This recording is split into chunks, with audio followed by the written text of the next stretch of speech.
যার স্বজন যায় সেই বোঝে যে স্বজনের যে কি জ্বালা। আমার মামার অনেক কষ্ট করে মারা হয়েছে, যারা যারা স্বজন হারাইছে তারা প্রত্যেকেই কিন্তু চায় একটা সুষ্ঠু বিচার হোক। দেখবেন এখন আপনাদের মিডিয়া ডাকছি, এটা হেডলাইন হবে আমি যতটুকু জানি। পরবর্তীতে 2 দিন 3 দিন গেলে আবার ঠান্ডা, কিচ্ছু হবে না। তখন কি করবে? টাকা দিয়ে আবার শ্বাসে বের হয়ে যাবে। তখন আমার মামা, তখন আমরা হুমকির মুখে থাকবো।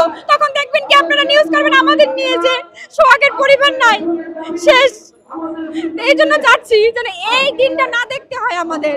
সেই জন্য আমরা চাচ্ছি একটা সুষ্ঠু বিচার হোক, যেন প্রত্যেকটা আসামি আইনের আওতায় আসে এবং তাদের সর্বোচ্চ শাস্তি যে ফাঁসি ওইটা কার্যকর করা হোক। আমাদের বাংলাদেশে কিন্তু এখন পর্যন্ত ফাঁসি কার্যকর হচ্ছে না।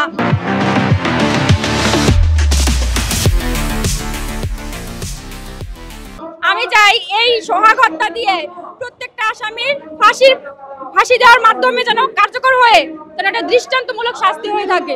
পুলিশ বলছে যে আমরা যদি তাদেরকে আমরা অজ্ঞাত রাখছি আমরা এর মধ্যে অ্যাড করবো না সেটা বলে নাই। তারাও অনেক করতেছে। 11 জন আসামি ধরছে অলরেডি, পরশুদিন কিন্তু 2 জন ধরছে এবং তারা আমাদের সাথে যোগাযোগ করতেছে। অ্যারেস্ট হওয়ার সাথে সাথে আমাদের জানাচ্ছে যে আপু আমরা কিন্তু অ্যারেস্ট হয়েছে, এই নাম অ্যারেস্ট হয়েছে। তারা কিন্তু অনেক কষ্ট করতেছে। আমি এখানে পুলিশ কিন্তু দোষারোপ করতে পারবো না।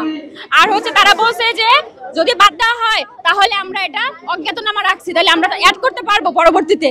এই জন্য কিন্তু আমরা চাচ্ছি তো অতি দ্রুত এদেরকে আইনের আওতায় আনা হোক এবং তাদেরকে অ্যারেস্ট করা হোক।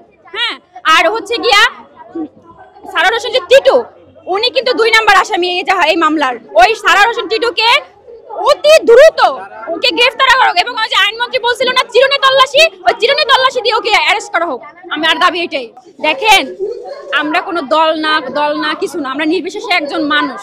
আমি মানুষ, আমার মামা মানুষ ছিল। আমরা দল বল চিন্তা না করি, আমরা ভাবি যে সোহাগ একজন মানুষ ছিল এবং সোহাগ কারো ভাই, কারো ভাই, কারো বাবা, কারো হাজবেন্ড, আমরা সেটা মনে করি। আমরা কোনো দল না মনে করি, সেই মানুষ হিসেবে তার বিচারটা করা হোক।